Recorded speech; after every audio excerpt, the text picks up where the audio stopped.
Hoje eu vou falar um pouquinho sobre aplicação parcial de funções, ou seja, se aplicar uma função a apenas parte dos parâmetros dela, e não todos. E o resultado disso é uma função, ela própria, que pode ser aplicada ao que seriam os parâmetros restantes da função original. Esquisitão, né? Então, aqui tem um exemplo. Tem uma função chamada multiply, que tem dois parâmetros, simplesmente multiplica esses dois números, né? E tem uma função doublelist aqui embaixo que vai usar o multiply. Doublelist, o que ela faz é, dado uma lista de números, produz uma lista onde todos os números da lista original foram multiplicados por 2. E uma maneira muito interessante de implementar doublelist é usando a função map. Só que, nesse caso aqui, a gente pode aplicar a função map a apenas um parâmetro. Map, lembrando, né, recebe dois parâmetros, uma função e uma lista. Nesse caso aqui, ó, a gente está aplicando map a uma função. Mas essa função, ela, na verdade, é o resultado de aplicar multiply, que originalmente tem dois parâmetros, a apenas um argumento, que é o número 2. Então, como eu passei o primeiro parâmetro, o resultado da função é o restante. Ou seja, os parâmetros que sobram, né? E o tipo do resultado. Então, multiply 2, dado que o tipo de multiply originalmente é esse aqui, o tipo de multiply é esse aqui, ele não mudou não, ele continua sendo esse aqui. O resultado de aplicar multiply ao número 2 é essa função aqui, que recebe um número e devolve outro número. E o que essa função multiply 2 faz? Bom, dado um número, ela multiplica esse número por 2. Né? Então, aplicar a função parcialmente não modifica o que a função originalmente faz. Agora, você só vai conseguir... O resultado vai ser garantidamente uma função. Só vai obter um resultado que não seja uma função quando aplicar... você tiver passado, de fato, todos os argumentos que a função espera. Né? Então, nesse caso aqui, o que a gente vai fazer? O que o map vai fazer? Quando isso aqui receber uma lista, né, ou seja, quando o doublelist, no caso, receber uma lista, essa função aqui, que multiplica um número por 2, vai ser aplicada a cada elemento dessa lista. E o resultado, bom, vai ser o que eu já tinha explicado antes, né, uma função não, uma lista, onde todos os elementos da lista original foram multiplicados por 2. Então, o tipo de map multiply 2 é esse aqui, né? Porque você já aplicou a função, e aí o que sobra é isso aqui. A gente vai entender por que o map, no caso originalmente, eu não sei se você lembra disso, o tipo dele é função de A para B, esse é o primeiro parâmetro. O segundo parâmetro é uma lista de A e o resultado é uma lista de B. Né? Esse é o tipo do map. Só que notem, aqui, ó, map multiply 2 tem como tipo lista de int para lista de int. Ao longo desse vídeo eu espero que fique mais claro por que é que isso aqui acontece. Então, aqui tem um outro exemplo de aplicação parcial, né? Nesse caso aqui, ó, a gente definiu uma função lm que, dado um caractere e um string, determina se esse caractere está nesse string. Aí aqui tem uma função que determina se esse caractere é espaço em branco ou não. E aqui tem uma função, né, um lambda, né, uma função anônima, para fazer isso aqui dado um caractere qualquer. Né? Então é como se a gente já estivesse passando o segundo parâmetro, mas deixando o primeiro de lm, que é o ch, em aberto. E aí aqui a gente está fazendo uma aplicação parcial de filter a esse lambda aqui. Então, o que é que essa função toda aqui vai fazer? Bom, dado uma lista de caracteres, ela vai para cada um deles checar se esse caractere não é um elemento desse string aqui que tem apenas espaço em branco. Né? Tá aqui, white space é um string que tem apenas espaço em branco. Se ele não for, ou seja, se ele for um caractere que não é espaço em branco, Então ele vai fazer parte do string que é produzido como resultado, da lista de caracteres que é produzida como resultado, né? E aí é muito interessante se perguntar qual é o tipo dessa função aqui. Então, elem é uma função de Haskell que, dados um elemento e uma coleção, verifica se esse elemento pertence à coleção, né? Então vamos fazer o seguinte, vamos definir aqui o white space,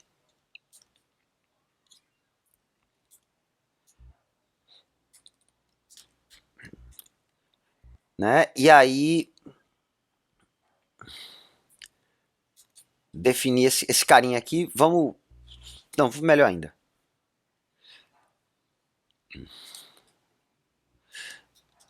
Então, criar uma função aqui, no white spaces, cuja implementação é essa aqui. Notem que eu não estou dizendo nem qual é o parâmetro aqui, né? Eu poderia dizer isso aqui, né? Dado que essa função é chamada com a lista L, o resultado dela é o resultado de fazer uma filtragem com essa função aqui para todos os elementos de L. Mas isso nem é necessário. Ó, eu posso rodar o GHCI aqui. Opa. Ah, é porque eu botei errado o nome. De novo. Pronto. Aí agora eu posso checar o tipo dessa função. Notem que, mesmo sem eu colocar nada aqui, ela está me dizendo que o seu tipo ela recebe apenas um parâmetro, que é uma lista de caracteres, um string, né? E devolve uma outra lista de caracteres. É interessante notar que o tipo de filter é bem mais genérico. Por que é então que o tipo de no white spaces é esse aqui? Bom, a dica está aqui, né? Essa funçãozinha aqui, ela não funciona para qualquer tipo de dado. Ela funciona para... Opa, tem um parêntese a mais aqui, a menos. Ela funciona apenas para caractere. Então, embora filter espere uma função que recebe qualquer coisa e devolva bool, se eu der para filter um tipo mais específico, ele aceita. O que vai acontecer é, Haskell vai inferir que isso aqui não pode ser qualquer A. Isso aqui, esse segundo parâmetro de filter aqui, vai ter que ser, na verdade, caractere. Por quê? Porque o predicado aqui, que na definição de filter pode ser qualquer tipo, ele, para esse exemplo aqui, ó, para essa função que a gente está usando como predicado, ele vai ser, desculpa, para essa função aqui que a gente está usando como predicado, ele vai ter que ser uma coisa mais específica. Ele vai ter que ser um caractere. Então, Haskell percebe que para essa função parcial aqui, deixa eu mostrar aqui, para esse cara aqui funcionar, não dá para o segundo parâmetro aqui, para a lista, ser uma lista de qualquer coisa. Tem que ser uma lista de caractere, porque o predicado só se aplica a caractere. Então Haskell adapta. E, como originalmente filter tem o mesmo tipo, tanto para o segundo parâmetro quanto para o resultado, ambos são listas de um mesmo tipo A qualquer, então o resultado também passa a ser do tipo lista de caractere. Por isso que a gente tem que no white spaces tem esse tipo, lista de caractere para lista de caractere. Então, continuando, né, é importante parar para pensar sobre como é que é a associatividade, né? Então, na chamada de uma função, a gente já viu que a associatividade é sempre para a esquerda, né? Porque nada associa com mais força do que a chamada de função. Então, se f é uma função que recebe apenas um argumento, tem apenas um parâmetro na sua definição, isso aqui, ó, vai ser aplicado desse jeito. É como se tivesse um parêntese envolvendo o f e o a. Então, primeiro f é aplicado a A, depois o resultado disso, que espera-se seja uma função, é aplicado a B. Não é desse jeito aqui, certo? O parêntese não está aqui, ele está aqui, ele associa para a esquerda. Isso é para a chamada de função. Por outro lado, na definição de uma função, na definição do tipo de uma função, tem um parêntese para a direita, porque até então eu tenho mentido em todos os meus vídeos falando em função com vários parâmetros. Em Haskell, toda função tem apenas um parâmetro. E isso é uma coisa talvez estranha para quem ouve isso pela primeira vez. Toda função em Haskell tem apenas um parâmetro. E aí, o que significa então a função como essa aqui? Você poderia se perguntar. O que significa é que essa é uma função que tem um parâmetro, que é do tipo t qualquer, e o resultado dela é uma função que também tem apenas um parâmetro. Neste caso é do tipo u, e o resultado dela é de um tipo v qualquer. Então, enquanto para chamada de função a associatividade é para a esquerda, na definição do tipo é para a direita. Né? E isso faz sentido. Pode parecer contraditório, mas não é. Isso faz sentido. Porque a ideia aqui é a função só tem um parâmetro. Então esse cara é que vai ser... A função vai ser aplicada a esse cara. Mas e quando tem vários parâmetros? Aí, como eu disse, né? Ela é aplicada a esse cara. E aí, qual é o resultado disso? É uma função que, se eu já passei o que seria o segundo argumento, vai ser aplicada a esse segundo argumento também. Ok? Então, esses caras estão inexoravelmente ligados. É importante, né? Dado que a associatividade é essa aqui, que a associação é essa aqui, ela obviamente não é assim. Uma função de t para u para v, ela não é a mesma coisa que isso aqui. Se na definição de uma função eu tenho isso aqui, o que isso quer dizer é o primeiro parâmetro, essa função ela tem um parâmetro, como toda função em Haskell, e esse primeiro parâmetro é uma função. Certo? É algo como essa função g aqui. Então, o primeiro parâmetro de g é uma função que recebe um inteiro e devolve um inteiro. É só olhar também no filter aqui, que a gente estava olhando agora. Ó. Então, o primeiro parâmetro de filter, o único parâmetro de filter, é uma função que recebe um a qualquer e devolve um booleano. Né? E o resultado disso é uma função que devolve um a qualquer, uma lista de um a qualquer, uma função, desculpem, cujo parâmetro é de um tipo lista de a qualquer, e o resultado é lista de um a qualquer. Né? Como no caso do no white spaces aqui, né? A gente passou a função, o resultado é uma função, a gente passou o parâmetro que corresponde à função, né? Esse cara aqui, né, para o filter, e aí o resultado é uma função que recebe uma lista e devolve outra lista de elementos do mesmo tipo. Então, só revisitando aqui a função de composição, porque a gente vai usá-la em alguns exemplos aqui, né? Lembrando, ela funciona desse jeito.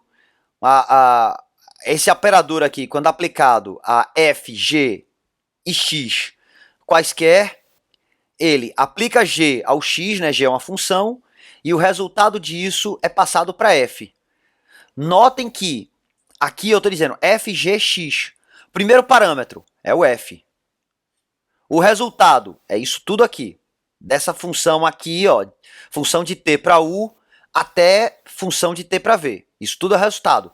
Segundo parâmetro, g, é a função de t para u. E aí o resultado disso é o quê? É uma função de t para v. E aí o que seria o terceiro? Seria esse x. Aí, ó, x era um tipo t qualquer, o resultado é v. Ok? Então, esse casamento aí, entre o que são os parâmetros e os tipos, talvez fique um pouco mais claro quando a gente pensa desse jeito. Né? E aí a gente também viu, em aulas anteriores, uma função iter, que ela compõe uma função com ela mesma quantas vezes eu quiser. Né? Então, se eu quero compor 0 vezes, o resultado é a identidade. Se eu quero compor pelo menos uma vez, o resultado é a composição de f com proceder recursivamente aplicando iter. Então, só para dar um exemplo concreto, né? Deixa eu até definir essa função aqui.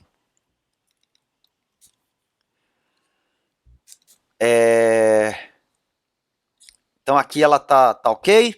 Aí, iter de 10 vezes 2, notem aqui a aplicação parcial do operador de multiplicação. O operador também é função, e eu também posso aplicar ele parcialmente com notação infixada, né?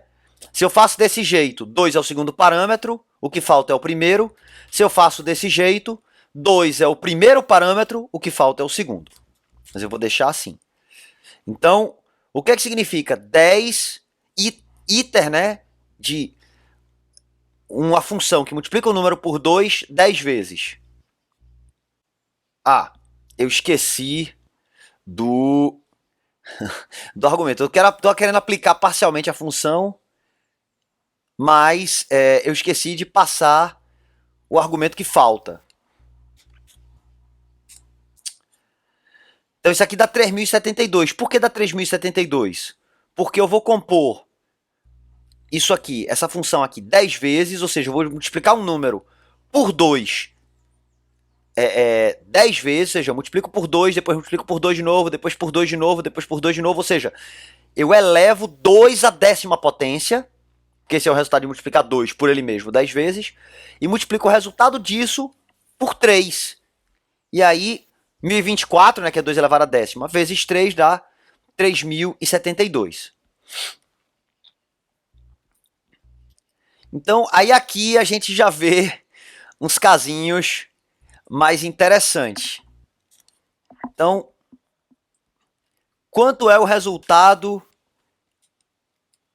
Vou transformar isso aqui em comentário só para não dar problema. Então, quanto é o resultado disso aqui? A gente já viu, né? O double aqui é o vezes 2.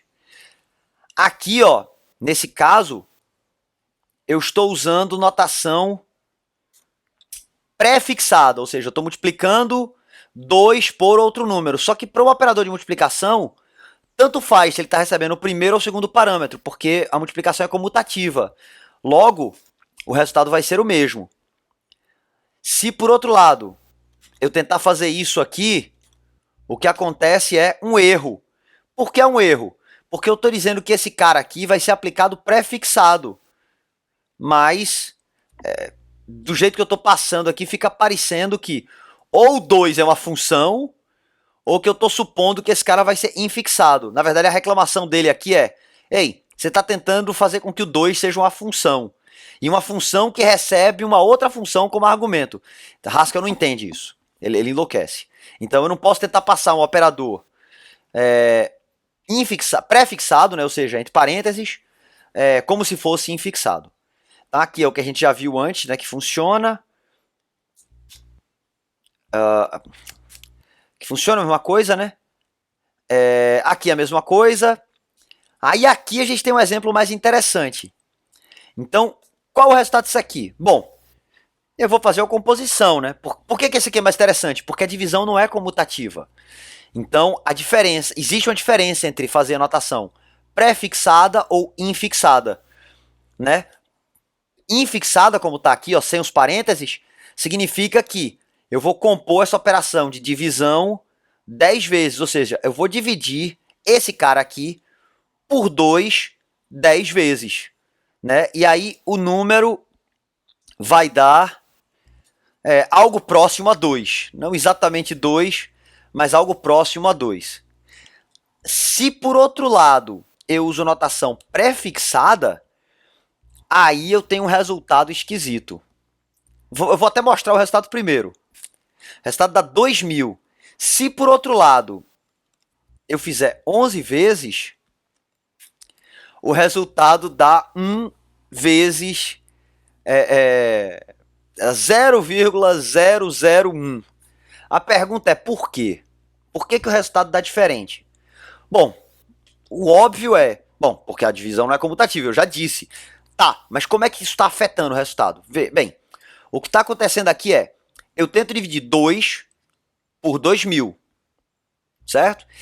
Só que aí depois eu divido 2 pelo resultado disso. Só que 2 por 2000, 2 dividido pelo resultado de 2 por 2000 dá 2000. Né? O resultado é esse. Então, aí já dá para entender por que teve esse resultado aqui. Porque isso aqui é 2 dividido por 2000. Né? Quando eu divido 2 por 2000, o 2 corta com 2, é 1 dividido por 1000. 0,001, como eu tinha dito. Então, fica pouco intuitivo se a gente fizer desse jeito. Mas é importante entender por que acontece isso. Tá. Aí aqui é só para ressaltar, né, que quando a gente aplica um operador desse jeito aqui, ó, isso aqui é a mesma coisa que fazer desse jeito aqui. Sempre. Não há exceções para isso em Haskell. E aí fica um pouco mais claro por que é que Haskell não tem aqueles parênteses que a gente vê em um monte de linguagem. Porque quando você pode usar funções desse jeito ou desse jeito, o parêntese atrapalha.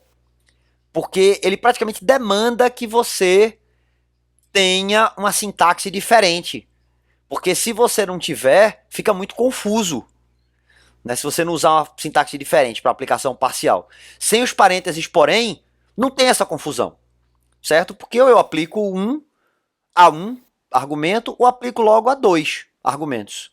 Tanto faz. Notem que aqui deu true, porque o resultado é exatamente o mesmo. Isso é verdade para qualquer função onde eu posso fazer isso. Né? Ou seja, a função que tem mais de um parâmetro, se a gente enxergar do jeito tradicional. Eu vou continuar de vez em quando falando que funções têm mais de um parâmetro, simplesmente porque ajuda no nosso entendimento. Mas como eu disse, estritamente falando, toda função em Haskell tem um parâmetro só.